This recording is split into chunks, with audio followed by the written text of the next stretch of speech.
Welcome back to Saturday's Sports Special. Now, two major pieces of business could be done in Sunday's penultimate round of matches in the Ray and Nephew Jamaica Premier League.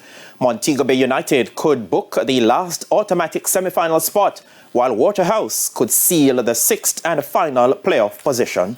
It's business more than ever at this time of the season, with 2 rounds of matches left in the bag. However, these games mean a lot to several teams, as they could decide the rest of their season, while for others, it could mean the end of the road in the big league. There's only one automatic semi-final spot to be filled, and that is down to 3 teams: Montego Bay United, Arnett Gardens and Cavalier. Currently, MBU appear to have the upper hand, as they are 2 points above Arnett and 6 better than Cavalier. For Cavalier to continue having any hopes, they cannot afford to lose to MBU on Sunday, as anything less than a win will leave them with a playoff spot. Positive results all the way. This is no time to get negative results, because we're going into the playoffs, so the mindset is always to get a positive results, no matter who is on the pitch playing.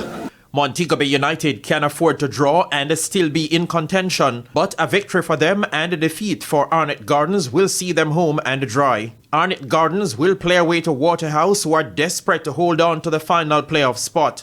Waterhouse are currently holding a 1-point lead over Tivoli Gardens, who know they could be eliminated should they lose to Chapelton Maroons. Waterhouse's coach Marcel Gale believes that there's no advantage for either team. It's too tough. It's tough.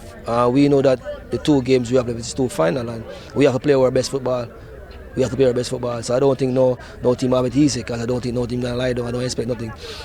It's El Clasico. Waterhouse versus Arnett Gardens is always a home dinger, so it's gonna be tough.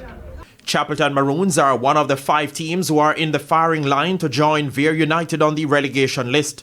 Harbourview are one of the 5 teams, and they will be hosting Vere, hoping there's no more sting left in the tails of the Clarendon-based team. Moulins United face the tough task of travelling to Draxall to face leaders Mount Pleasant Football Academy. Mount Pleasant were beaten in midweek by Cavalier, but they are yet to lose back-to-back matches this season. Pleasant has been playing good. Some damn good football. They're leading the league. They've already qualified and stuff like that. But it comes down to on that day, how well drilled the players are, how willing they'll be to follow instructions, and how well we match the runners and stuff. It comes down to that. Racing United look like they have already run their race this season after suffering 4 defeats on the trot. That could give Humberland hopes of picking up 3 valuable points. Dunbeholden are also in sight of the danger zone, and they will have Portmore United for company when the whistle blows in the Portmore Derby. Limehall Academy.